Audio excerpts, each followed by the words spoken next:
तो फिल्म की शुरुआत में सिस्टर यूनिया एक घर में जाती हैं जहाँ की हालत काफी ज्यादा खराब थी। यहाँ हिजू नामी एक बच्चा पोजेशन में था, यानी उसके ऊपर डीमन ने कब्जा किया हुआ था। यहाँ उसके पोजेशन को तोड़ने के लिए पहले एक प्रीस्ट भी आए हुए थे, पर शायद डीमन की पावर से हार गए, क्योंकि आते ही सिस्टर यूनिया की नजर फादर पे गई, जिसके एक कंधे में तलवार स्टैप थी और वो स्टिल खड़े थे। उनका असिस्टेंट भी बहुत ज्यादा डरा हुआ था। ऐसे में सिचुएशन संभालने के लिए सिस्टर यूनिया खुद ही एक्सॉर्सिज्म करने का फैसला करती है। हालांकि वो जानती थी कि कैथोलिक नन्स के लिए ये करना इलीगल है। यहाँ पर एक पिक भी मौजूद था जिसके अंदर डीमन को कैद करके इस पिक को खत्म करके डीमन को खत्म किया जा सकता था। खैर, पहले सिस्टर यूनिया हिजोन के ऊपर काफी सारा होली वाटर डाल देती है और फिर फादर के असिस्टेंट से चर्च की बेल रिंग करने को कहती है, जिसके बाद वो हिजोन का सर पकड़कर कुछ प्रेयर्स करने लगी थी। सिस्टर यूनिया की प्रेयर्स की वजह से जिहोन के अंदर के डीमन को बहुत ज्यादा तकलीफ हो रही थी, इसीलिए जिहोन के कान से खून तक बहने लगा था, लेकिन पोजेशन कम होने को नहीं आ रहा था। सिस्टर यूनिया भी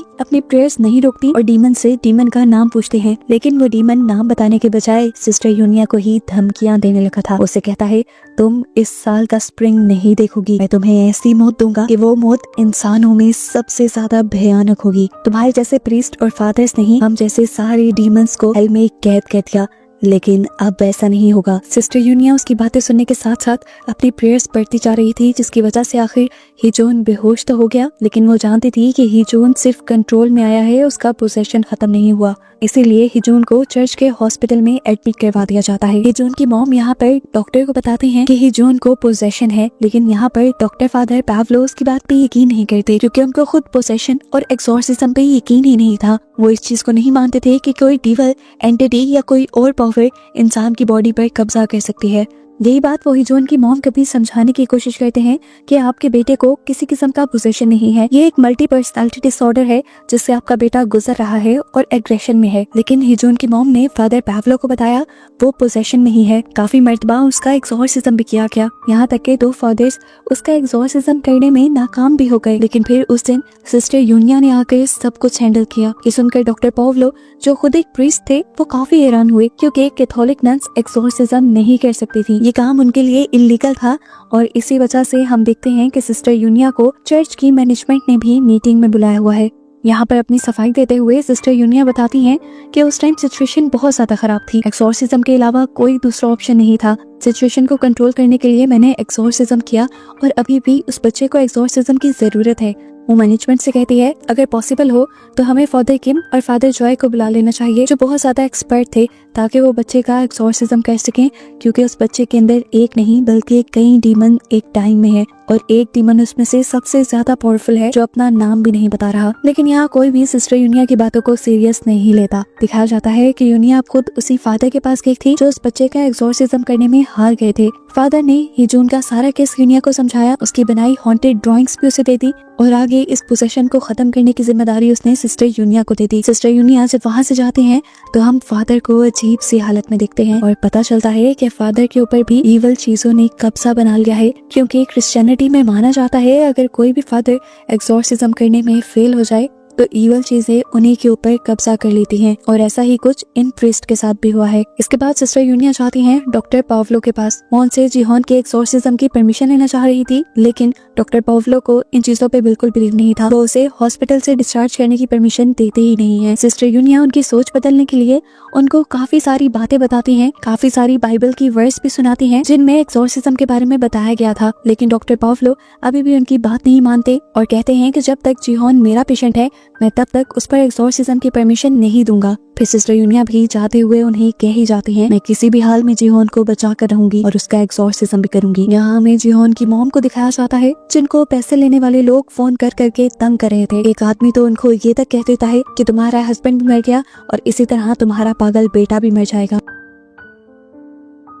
ये बात सुनकर वो बुरी तरह टूट जाती हैं। एक आखिरी मर्तबा जिहोन को देखती हैं और फिर विंडो से जंप करके सुसाइड कर देती हैं।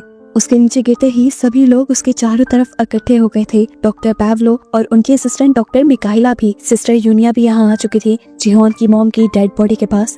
उसे अजीबोगरीब डीमंस की बोलने की आवाजें आ रही थी। यहाँ उन्हें नेगेटिव एनर्जीज फील हो रही थी। ये उनके अंदर की सुपर पावर थी कि वो नेगेटिव एनर्जीज को फील कर सकती थी। वो कुछ पढ़कर इन नेगेटिव एनर्जीज को यहाँ से भगाने की कोशिश करती हैं और डॉक्टर मिकाइला ये नोटिस कर लेती हैं। अब रात में सिस्टर यूनिया अकेले में डॉक्टर मिकाइला से मिलने के लिए आती हैं, क्योंकि वो भी एक सिस्टर ही थी। वो सिस्टर मिकाइला को बताती हैं कि मेरे अंदर एक सुपर पावर है, मैं इविल एनर्जीज को फील कर सकती हूँ और मैं जानती हूँ कि जिहोन के अंदर डीमंस है, हमें उसका एक्सॉर्सिज्म करना है। क्या तुम मेरी इसमें मदद करोगी? मैं चाहती हूँ कि तुम भी मेरी तरह एक डीमन स्पॉन हो और तुम्हारे अंदर भी कोई सुपर पावर होगी। डीमन स्पॉन वो बच्चे होते हैं जिनकी मॉम्स को प्रेगनेंसी के टाइम या उससे पहले डीमन पोसेस कर लेते हैं।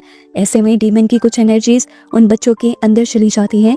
ये बच्चे स्पेशल बन जाते हैं, उनके पास कुछ सुपर पावर्स भी आ जाती हैं। ऐसे बच्चे बहुत अच्छे शेमन बन सकते हैं, यानी दूसरों को डीमन से और उनके पोजेशन से दूर रख सकते हैं। लेकिन डॉक्टर मिकाइला ने ऐसा नहीं किया। वो शेमन नहीं बनी, बल्कि वो एक सिस्टर बन गई और उसके बाद डॉक्टर बन के चर्च के ही हॉस्पिटल में अपनी सर्विसेज देती हैं। डॉक्टर मिकाइला ने यहाँ पर सब लोगों से ये बात छुपाई थी, लेकिन सिस्टर यूनिया को ये सारी बातें इसीलिए पता चल गई थी क्योंकि वो उन्हीं जैसी थी। इसीलिए डॉक्टर मिकाइला गुस्से में जब यहाँ से जाने वाली थी तो सिस्टर यूनिया ने उनके सामने जिहोन की हिस्ट्री रख दी और उनसे रिक्वेस्ट की कि वो उसे देखकर बताएं कि इसका इलाज कैसे किया जा सकता है। डॉक्टर यूनिया के जाने के बाद मिकाइला उन सब चीजों को लेकर अपने घर आ जाती है और घर आकर अपने टैरो कार्ड्स निकालती है, जिससे हमें पता चल जाता है कि उसके पास एबिलिटी थी फ्यूचर को देखने की। और इस टाइम उसे एक अजीब सा विजन आया।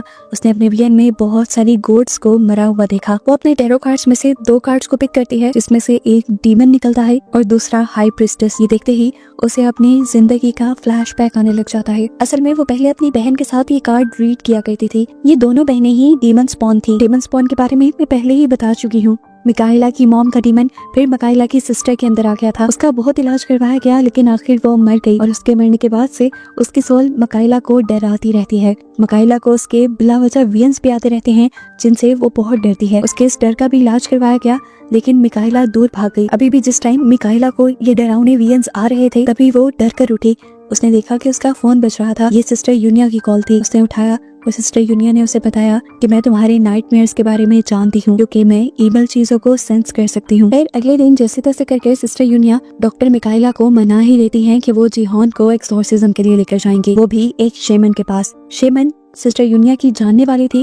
वो पहले सिस्टर यूनिया के साथ सिस्टर ही थी चर्च में, लेकिन क्योंकि वो भी डीमन स्पॉन थी इसीलिए वो शेमन बन गई। हाइवॉन जिहोन का रिचुअल शुरू करती है। ये वाटर रिचुअल था। उसे पानी के अंदर जाना था। इस रिचुअल में बहुत सारे जानवरों को पिलाया गया था, क्योंकि जिहोन के अंदर के सभी डीमंस को इन जानवरों में कैद करके इन जानवरों को मारकर उन डीमंस को खत्म करना था। लेकिन वो डीमंस उनकी सोच से भी कई ज्यादा ताकतवर निकले। उन्होंने ये एक्सॉर्सिज्म ही पलट दिया, जिसकी वजह से यहाँ सारे जानवर ही जिंदा मारे गए और हाइवॉन बहुत ज्यादा परेशान हो गई। फेल होने के बाद अब इन लोगों को वापस घर जाना था। ये जब वापस जा रहे थे तब हाइवॉन ने सेंस कर लिया कि सिस्टर यूनिया बीमार है। असल में उन्हें कैंसर था और हाइवॉन ने ये भी सेंस कर लिया कि जल्द ही उनकी मौत हो जाएगी। इसीलिए वो सिस्टर यूनिया को अपना ख्याल रखने को कहती हैं। ये लोग अब अपने चर्च वापस आ जाते हैं, जहाँ पर सबसे पहले डॉक्टर मिकाइला की क्लास लगा लेते हैं डॉक्टर पावलो, क्योंकि ये दोनों उनकी परमिशन के बगैर जिहोन को एक्सॉर्सिज्म के लिए ले गए थे। डॉक्टर पावलो कहते हैं सिस्टर यूनिया का तो पता नहीं, लेकिन आप क्या पागल हो गई थी? क्या आपको भी वो एक्सॉर्सिज्म का केस लगता है? वो सिर्फ मेंटल डिसऑर्डर है मिकाइला। याद करो, आज से 17 साल पहले तुम्हें भी था। तुम जब यहाँ आई तो तुम्हारा इलाज हुआ और अब तुम ठीक हो। अब तुम्हें वो ड्राउने विजन्स नहीं आते। जो बात सुनकर मिकाइला ने कहा, I am sorry doctor Paulo, लेकिन वो विजन्स मुझे आज भी हॉन्ट करती हैं, आज भी डराते हैं।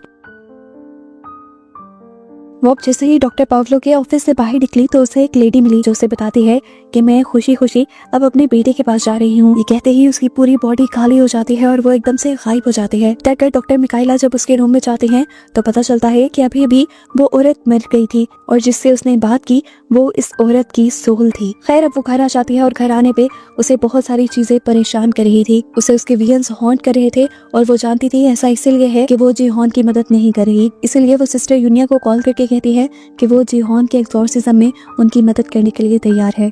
ये लोग अब डॉक्टर पाउलो के साथ ही जिहोन को चर्च के अंदर ले जाते हैं और वहाँ पर उसका एक्सॉर्सिज्म शुरू किया जाता है। सबसे पहले सिस्टर यूनिया होली वाटर उसके ऊपर डालती है, जिससे वो बहुत ज्यादा भड़क जाता है, इतना कि उसने पहले सिस्टर यूनिया का ही गला पकड़ लिया और फिर डॉक्टर पावलो का भी।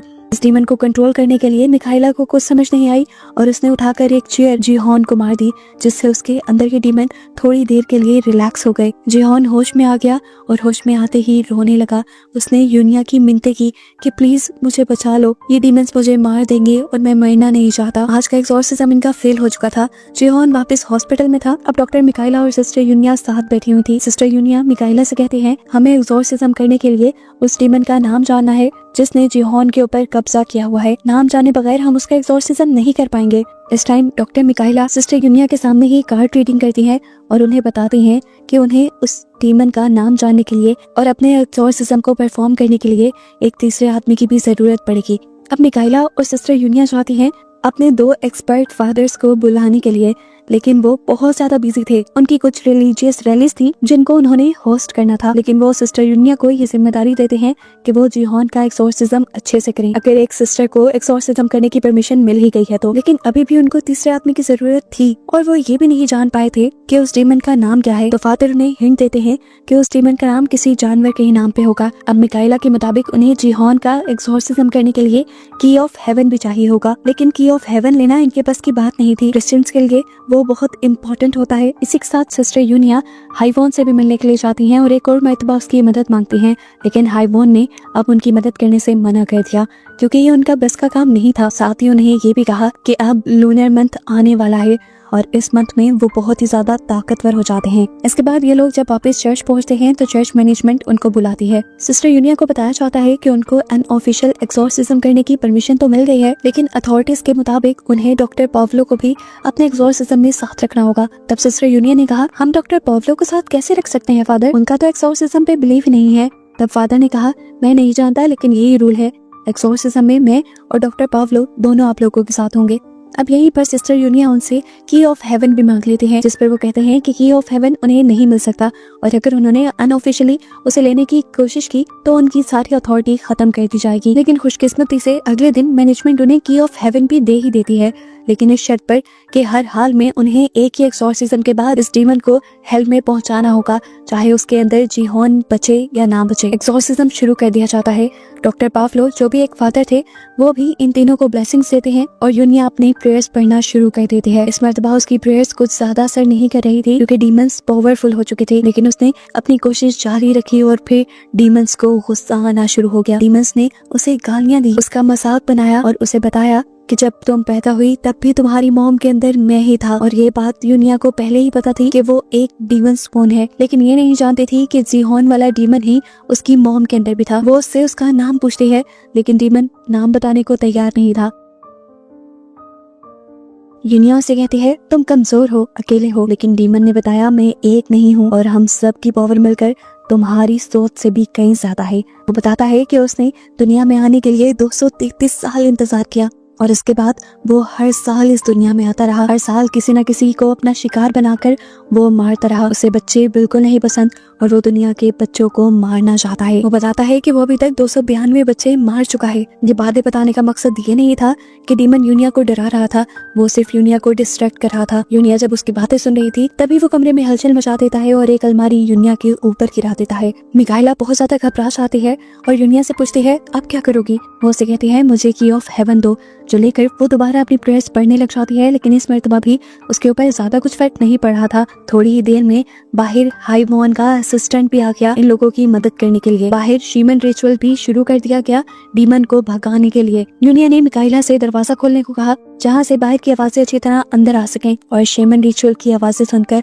अब डीमन भी तड़पने लगा। डीमन के तड़पने से जीहॉन की बॉडी बिल्कुल काली पड़ चुकी थी, लेकिन डीमन ने भी हार नहीं मानी और बाहर बैठे हुए हाइवॉन के असिस्टेंट के ऊपर जो कि शीमन रिचुअल कर रहा था उसके ऊपर भी वो चीजें फेंकने लगा और उसे डिस्ट्रैक्ट करने लगा। हाइवॉन का असिस्टेंट डरा नहीं और उसने अपना काम जारी रखा। उसने रिचुअल तोड़ा नहीं, जिससे अब डीमन थोड़ा सा कमजोर होने लगा था। जब हर तरफ हलचल मच रही थी तब यूनिया ने डीमन से कहा, तुम मुझे बस अपना नाम बता दो, मैं वादा करती हूँ कि मैं तुम्हें अपनी बॉडी में ले लूंगी। डीमन यूनिया की बात मान लेता है और यूनिया को अपना नाम बता देता है। फाइनली अब यूनिया को नाम मिल चुका था। इसके बाद उसने डीमन से कहा, तुम जीहॉन की बॉडी को छोड़ दो और मेरी बॉडी के अंदर आ जाओ। डीमन जैसे ही जीहॉन की बॉडी को छोड़ता है, यूनिया को एक विजन आता है जिसमें वो और जीहॉन स्पिरिचुअल वर्ल्ड में थे और स्पिरिचुअल वर्ल्ड में जीहॉन उसे शुक्रिया कह रहा था। इतनी देर में यहाँ बहुत तेज हलचल मचना शुरू हो जाती है। हर चीज टूटने फूटने लगती है और आग लग जाती है, क्योंकि डीमन जिहोन की बॉडी को छोड़कर यूनिया की बॉडी में आ रहा था। यूनिया कमजोर पड़ चुकी थी।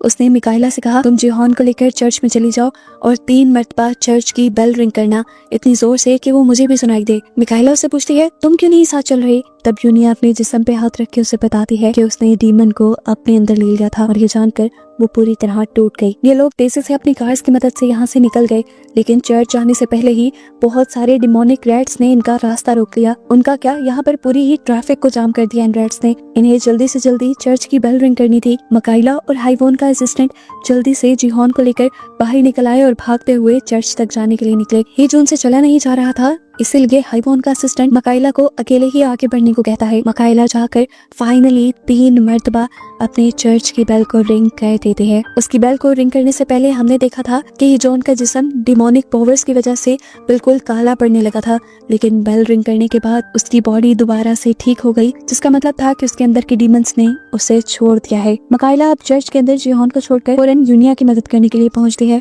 यहाँ हमें दिखाया जाता है सिस्टर यूनिया ने अपनी बॉडी के ऊपर की ऑफ हेवन रख के डीमन को अपने अंदर ही सील कर दिया था, और अपनी बॉडी में डीमन को सील करने के बाद वो आग के अंदर चली गई। उसने सुसाइड कर ली, अपने आप को मार दिया, अपने आप का सेक्रीफाइस दे दिया, और उसके साथ ही डीमन भी मर गया। वो जानती थी कि कैंसर की वजह से वो पहले ही मर जाएगी, इसलिए उसने डीमन को खत्म करने के लिए जिहोन के बजाय अपनी जान को खतरे में डालने का फैसला किया, और ये बात मिकाइला को पहले नहीं बताई। डीमन के खत्म होने के बाद हमें दिखाया जाता है कि अब फादर पावलो का भी माइंड बदल गया था।